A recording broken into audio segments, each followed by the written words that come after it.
네 번째 강의 시간입니다. 빅체인지 시대, 교회의 미래에 대해서 우리가 얘기를 해보겠습니다. 이런 시대의 교회의 미래가 어떻게 될 것인가 좀 이야기를 종합해서 마무리 형식으로 좀 해보려고 합니다.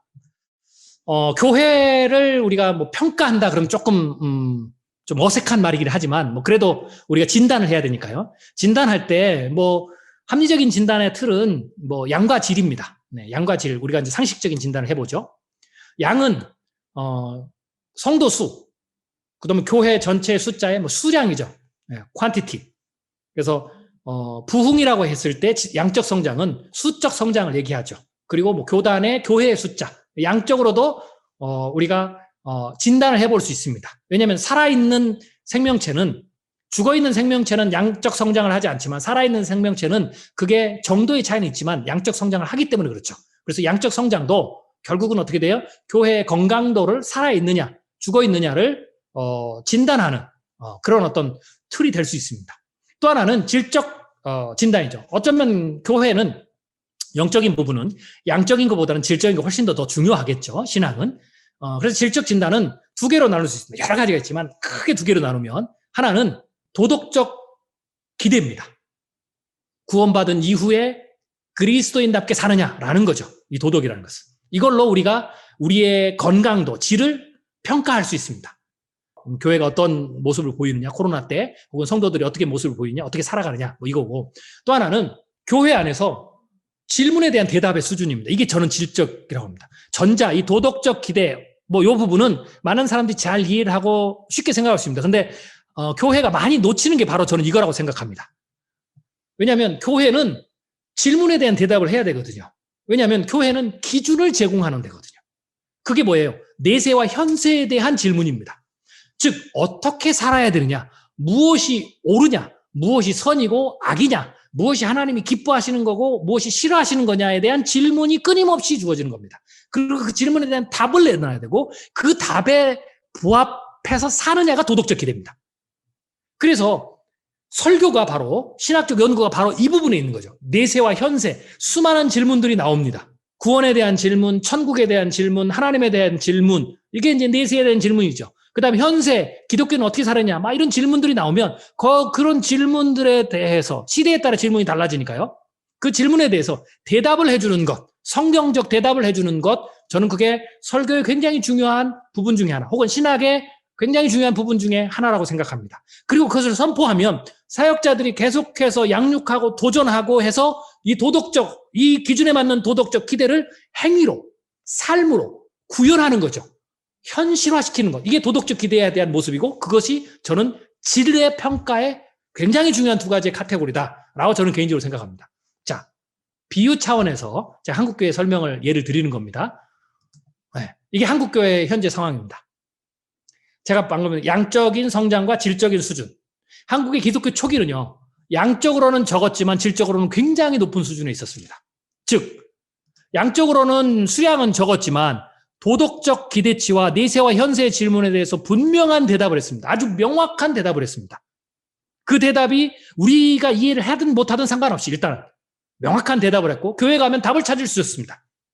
그런데 시간이 지나면서 어떻게 됐습니까? 이게 빨간 게 이동곡선이라고 제가 임의로 표현한 건데 이게 현재 한국교회입니다. 양적으로는 굉장히 많아졌는데 질적으로는 낮아졌습니다. 이게 수준이 낮아졌다 이 말이 아니라 도덕적 기대가 떨어졌죠. 이 도덕적 기대가 우리 내부인조차, 크리스찬들조차, 우리 목회자들조차도 굉장히 우리가 생각하는 것보다 더 열악하다는 걸 보여줬던 게 바로 이 코로나 전국이었습니다. 극명하게 드러냈습니다. 어느 정도로? 한국교회가 공적으로 언론을 통해서 미디어를 통해서 총회장들이 공적으로 한국 사회, 한국 국민을 향해서 크리스찬이 아닙니다. 넌 크리스찬을 향해서 잘못했다고 사죄를 할 정도로 죄송하다고 사죄를 해야 그나마 수습이 될 정도까지도 돼버린 겁니다. 이 질적 수준이. 그리고 당연히 내세와 현세에 대한 질문은 답을 못하고 있습니다. 그러면 이게 현재 한국교회인데 미래 가능성이 있습니다. 여기서 양적인 수준을 계속 유지하면서 질적인 수준을 높일 것이냐, 아니면 양적인 수준은 어느 정도 정체 상태에서 질적인 수준 더 떨어질 거냐? 아니면 양적인 수준도 떨어지면서 질적인 수준도 떨어질 것이냐? 저는 이 세 가지의 갈림길이 있다고 봅니다. 제가 한국교회 자료를 가지고 보여드린 건데요. 제가 방금 말씀드린 것처럼 미국에 있는 한인교회도 사실 큰 그림에서 보면 이것과 큰 차이가 안 날 거라고 저는 생각을 합니다. 네. 뭐 제 짧은 경험이지만 죄송합니다. 여러분도 짧지만 뭐 제가 2000년대 와서 미국에 좀 오래 있었고 한국에 돌아갔다가 다시 제가 몇 년 전에 와서 있었지만 그래서 여러분들 여기 오래 사신 수십 년 사신 분들보다는 제가 적지만 그래도 그 짧은 경험 속에서 봤을 때 세부로 들어가면 많은 차이가 있겠지만 큰 그림은 큰 차이가 안 날 거라고 생각이 됩니다. 한국의 양적 미래를 보겠습니다. 이미 시작된 미래인데요. 이게 2020년 기독교 연령별 숫자입니다. 2020년 한국에서 가장 많은 숫자는 50에서 54세입니다. 네. 자, 그러면 시간을 가면 어떻게 될까요? 가장 많은 세대가 바뀝니다. 60에서 64세, 70에서 74세 이렇게 가죠. 다시 보여드리겠습니다. 2020년, 2030년, 2040년 한국교회 고령화입니다. 제가 이건 한국교회의 주일학교 교육부서를 분석한 건데요. 가운데 보시는 빨간 점선이 2015년, 2020년입니다. 이미 한국교회 주일학교, 초등학생부터 고등부까지는 지금 이미 1차, 2차, 3차, 4차 쇠퇴기까지 들어서서 지금 마지막 5차 쇠퇴기 직전 단계입니다. 미국 교회 주일학교도 뭐 제가 보면 별로 큰 차이는 보이지 않는다라는 거고요. 네. 이거는 한국교회의 앞으로 2045년까지 은퇴자들이 교회 안에 분포도입니다. 보시면 알겠지만 2045년이 되면 네. 은퇴자들의 비중과 작년부와 주일학교 비중이 이렇게 차이가 납니다. 은퇴자의 비중이 55세 이상, 네. 은퇴자의 비중이 주일학교로 보면 대략 한 서너 배, 작년부 30에서 50세로 보면 2배 반 이상. 쉽게 얘기하면 이렇게 됩니다. 주일 오전 예배는, 대예배는 3분의 2 정도가 은퇴자고요. 2045년에. 수요 예배에는 90에서 95% 은퇴자고요. 100%가 되는 교회도 있을 거고요. 이게 앞으로 한국교회 20년 후의 모습입니다. 뭐 이것도 뭐 비슷한 거고요. 질적 미래입니다. 아까 새로운 도덕적 기대, 그리고 내세와 현세, 즉 하나님, 세상, 인간에 대한 질문인데요. 네, 여기에 코로나19는 새로운 도덕적 기대의 마지막 남아있는마저도 최소한 교회 밖에 있는 사람들은 포기를 할 정도. 그래서 지금 요새 나오는 수많은 설문조사를 보면 기독교에 대한, 기독교 지도자들에 대한, 리더들에 대한 신뢰도가 교회 내부에서도 많이 떨어졌습니다. 다른 말로 하면 도덕적 기대가 상실되고 있다는 거죠. 아주 낮은 상태. 이렇게 보시면 됩니다. 한국교회 기독교 역사상 가장 낮은 상태가 지금입니다. 수습이 안 됩니다, 지금. 수습을 하려면 코로나19 이후에 제가 보기에는 5년, 10년 이상 걸립니다. 엄청난 노력을 했을 때. 그리스도의 사랑을 엄청나게 우리가 보여줬을 때에도 5년, 10년은 걸려야 코로나19 이전을 수준이라도 회복하지 않을까. 지금 제 개인적인 평가로는 그렇습니다. 내세와 현세에 대한 질문, 새로운 질문들이 쏟아져 나오죠. 뭐 수많은 질문들이 있지만 뭐 직업에 대한 질문 이런 거는 굉장히 마이너리티한 질문입니다. 진짜 질문은 그런 시대가 되면 하나님이 뭡니까? 하나님 필요 없는 건 아닙니까? 세상은 뭡니까? 인간은 도대체 뭡니까? 즉 하나님, 세상, 인간에 대한 천국은 두 번째 치고요. 영생도 필요가 없으니까요. 천국이 이제 필요가 없어요. 영생할 수 있는데. 기독교가 가장 중심적으로 가지고 있는, 가장 핵심으로 가지고 있는, 우리의 정체성이라고 말할 수 있는 모든 질문에 대해, 이슈에 대해서 질문이 전부 쏟아져 나옵니다. 제가 이제 조금 뭐 이렇게 표현하는데요. 이제 신학을 연구하는 사람 입장에서는 이렇게 합니다. 신학에 어떻게 보면 이 상황은 이제 신학이, 저도 나름대로 쭉 보면 신학이 비약적으로 확장되는 시대가 있었어요. 뭐 예를 들면은 아퀴나스, 어거스틴, 뭐 칼빈, 뭐 루터, 뭐 이럴 때처럼. 네. 특정 시기에 폭발적으로 신학이 나오는. 근데 그 시대는 대체적으로 어떤 동일한 점이 있냐면 시대 패러다임이 급격하게 바뀌면서 상황이 완전히 급격하게 변화되면서 새로운 질문들이 쏟아져 나오는 거예요. 제가 패스트를 말씀드렸죠? 1강 때 패스트가 나오면서 전체 사람들이 생각하고 있는 국가 체제부터 시작해서 사람들의 생각 모든 것이 다 무너져 내렸어요. 심지어는 종교적인 신념들도 다 무너져 내렸어요. 그러니까 무너져 내리니까 사람들이 처음에는 어떻게 됩니까? 막 혼돈을 갖다 질문을 막 던진 거예요. 거기에 대해서 기존의 신학이 했던 질문들이 새로운 상황에 답을 못하는 거예요. 그래서 어떻게 돼요? 종교개혁이 부패한 교회에 대한 새로운 개혁이기도 하지만 부패한 교회 혹은 새로운 세상에 답을 못 주는 기존의 신학에서 벗어나서 새로운 상황에 대해서 도시국가가 형성되고 부르주아가 나타나고 그 다음에 새로운 국가체제가 형성이 되고 막 이런 시대에서 나타나는 그러한 질문들, 상업시대가 열리고 막 금융시대가 열리고 그 다음에 여러분 알죠? 네덜란드 대항해 시대가 열리고 주식회사가 나오고 막 이러거든요. 버블도 막 일어나고 막 이런 시대에 그 다음에 농노 시대에서 그게 막 붕괴되고 사실 종교개혁은 그런 나라들을 중심으로 일어난 거거든요. 거기에 대해서 질문들을 던진 거죠. 신분, 계급, 제도, 삶의 방식, 돈 버는 방식. 그래서 심지어는 칼빈은 이자 얘기도 한 거예요. 농경 시대는 이자 얘기를 할 필요가 없는 거죠. 적정 이자가 뭐냐? 뭐 이런 부분들. 그 다음에 이 도시국가에서 전쟁을 할 때 도시국가에서 나타나는 삶의 방식에서 어떻게 우리가 해야 되느냐? 뭐 이런 부분에 대해서 성경을 가지고 새로운 주석을 하면서 설교를 해내고 신학적 해석을 해낸 거죠. 그러면서 신학이 비약적으로 한 번 더 폭발적으로 성장하는, 즉 새로운 질문, 하나님과 세상과 인간에 대한 새로운 질문이 쏟아지면서 신학이 거기에 잘 반응을 했을 때 종교개혁이 일어나고 폭발적인 일이 일어난 거죠. 그래서 종교개혁은 저는 그렇게 생각해요. 저게 잘못됐으니까 우리가 잘 살자만으로 종교개혁이 저는 일어나는 거라고 아닙니다. 그거는 종교개혁이 기독교가 새로 다시 본질로 회귀되는 데 있어서의 한 축이고요. 다른 한 축은 새로운 상황에서 새로운 질문이 나왔을 때 사람들이 올바른 기준점을 잡는 데 있어서 그게 목회적으로 신학적으로 올바른 기준을 가져야 살 거 아닙니까? 그래야 새로운 도덕적 기대에 맞는 행위를 할 수 있죠.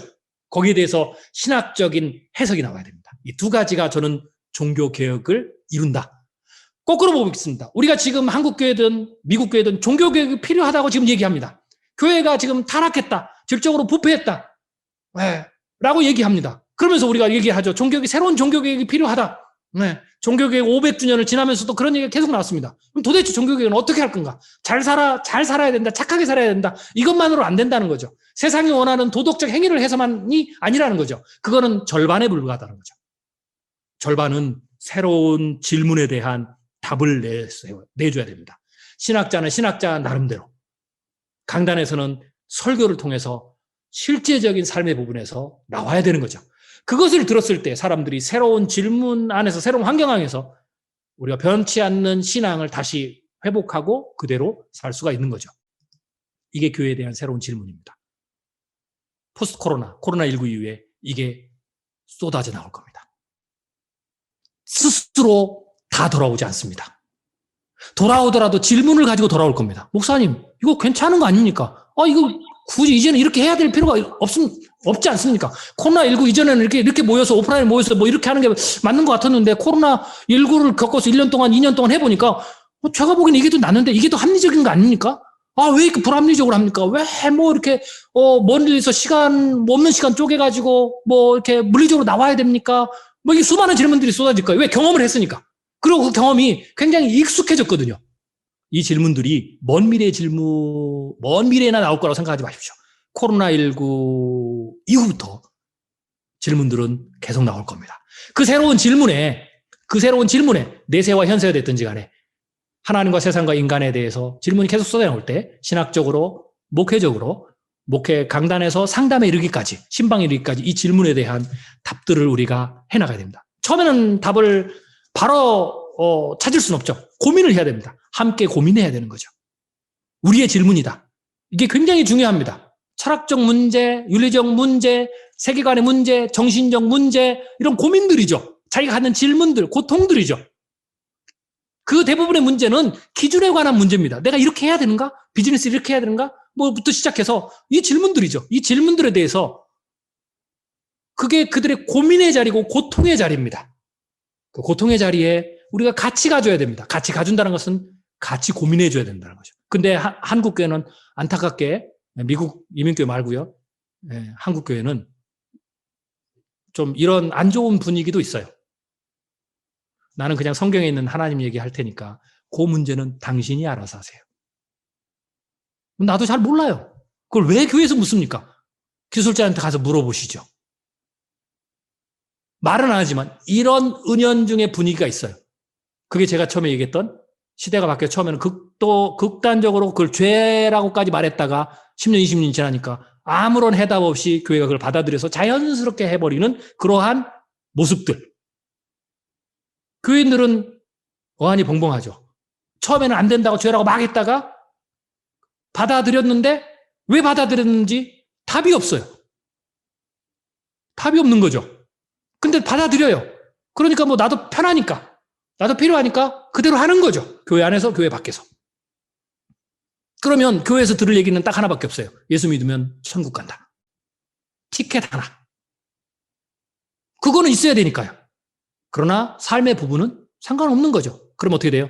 하나님 기준이 아닌 내 기준대로 살면 돼요. 철학자의 기준대로 살면 되죠. 돈 많은 사람들이 워렌 버핏이 얘기하고 빌 게이츠가 얘기하고 앨런 머스크가 얘기하고 스티븐 호킹이 얘기하고 그러면 맞는 거예요. 그 기준이 맞는 거죠. 따라가는 거죠. 그 기준에 따라 살면 돼요. 그러면 그만큼 교회의 권위가 없는 겁니다. 권위는 내가 어떻게 살아야 하는가를 가르쳐주는 데서 저는 권위가 온다고 생각합니다. 새로운 질문들이 나옵니다. 우리가 대비해야 됩니다. 공부해야 됩니다. 연구해야 됩니다. 단번에 성경적인 답은 찾을 수 없을 겁니다. 시간이 필요합니다. 그러나 함께 씨름하고 고민하고 그 고민하는 과정도 교인들과 공유해야 됩니다. 그게 바로 교인들에게 전달하는 메시지죠. 여러분들의 고민을 우리가 같이 고민하고 있는 겁니다. 우리 교회는. 빠르고 거대한 변화의 시대입니다. 지역적으로 뭐 아까 얘기했듯이 유명 목사님을 소환하거나 인간과 AI 로봇이 결혼 주례를 부탁할 수도 있어요. 아바타를 싸이월드에서 보는 그런 모자이크 아바타 아닙니다. 이게 삼성이 만든 아바타입니다. 사람인지 구별이 안 됩니다. 가상세계에 이런 아바타를 똑같이 만들어 놓고 나는 죽어도 인공지능과 결합시키고 내 데이터와 연결시키면 가상 자아를 만들어서 살아다닐 수 있습니다. 내 살아생전에 이 아바타를 움직일 수도 있습니다. 홀로그램으로 불러낼 수도 있습니다. 홀로그램이 막 하는데 내가 안 오고 이 아바타를 불러내서 그 자리에 앉혀서 뭔가를 할 수도 있습니다. 나보다 더 말을 더 잘하게도 할 수 있습니다. 이거는 우리 살아생전에도 가능한 겁니다. 이거는 허라는 영화인데요. 영화 보신 분 계시죠? 인공지능하고 사랑에 빠집니다. 그래서 인공지능하고 나중에 결혼하겠다고 줄에 서달라고 오면 어떡할까요? 마이크로소프트가 개발한 샤오빙이라는 가상 아바타인데요. 뜻은 웃음거리입니다. 중국에서 1억 2천만 명 이상 사용을 했고요. 누적 대화수가 500억 건이 넘습니다. 중요한 것은요. 사람들이 여기에 뭐랄까 인격성을 부여해가지고요. 2천만 번 이상 이 가상 아바타에게 사랑 고백을 했다고 합니다. 먼 미래가 아닙니다. 지금 중국에서 얼마 전까지 일어났던 일입니다. 인공지능과 사랑에 빠지고 충분히 가능합니다. 만약에 현실 세계에서 나의 영적인 지도자와 관계에서 갈등이 있으면 어떻게 될까요? 가상에서 만들어진 오카노 목사님, 가상에 만들어진 칼빈이 훨씬 더 인자하고 훨씬 더 영적이고 훨씬 더 존경스럽고 나 인생의 모든 영적인 문제를 오히려 더 잘 말해줄 수 있죠. 그러면 그분들을 따르게 됩니다. 근데 거꾸로 누가 그것을 악의적으로 사용한다면 어떻게 될까요? 그 기술을. 겉은 칼빈인데 겉은 오카노 목사님인데 이단은 참고로 이번에도 나타났지만 우리 기성 건전한 교회들보다 기술을 더 잘 사용합니다. SNS 선교 이단이 오래전부터 됐습니다. 기독교가 배척하고 있을 때. 만약에 이단 이런 기술을 가지고 그 앞에 칼빈 심지어는 예수님이라고 만들어가지고 나타나면 성경을 전부 줄줄 외우고 있고 거기서 약간의 끝만 바꿔서 포교를 하면 재앙이 옵니다. 지금 우리가 겪고 있는 신천지부터 시작해서 이런 이단들 비교가 안 됩니다. 어떻게 할까요? 이게 한국교회에 주어진 또 다른 모습들입니다. 뭐 해법을 제가 말씀드리는 것보다 지금까지 이제 4개의 강의를 여러분 들으셨다면 제가 중간중간에 말씀도 드렸고요. 했기 때문에 아마 여러분들 강의를 듣는 우리 목회자분들 그리고 성도분들 마음속에 뭔가 그 하나님 주신 지혜가 있을 거라고 생각합니다. 하나만 말씀드리면 모든 해법의 출발은 성경입니다. 오히려 시대가 바뀌었기 때문에 성경을 더 우리가 연구해야 되죠. 왜? 성경에서 하나님이 말씀하신 그 교훈을 그대로 끌어내서 시대와 해석을 해야 되니까. 네. 조심하셔야 될 게 있습니다. 너무 시대만 공부하면 안 됩니다. 네. 그러면 시대적인 나의 내 소견에 오른 데, 사사기처럼 내 소견에 오른 대로 기준을 만들어냅니다. 성경과 균형을 맞춰야 됩니다. 성경도 열심히 연구하고 공부하고, 그 어느 때보다 연구하고, 그리고 시대도 열심히 읽으셔야 됩니다. 그리고 두 개를 결합시켜서 교회가 해법을 찾아내야 되는 거죠. 그 작업은 오래 걸릴 겁니다. 그렇지만 반드시 해야 되는 거고, 반드시 해야 되는 거라면 지금 당장 시작하는 게 필요하겠죠. 감사합니다. 지금까지 4편의 강의를 들어주신 여러분들 정말 감사드립니다. 고맙습니다.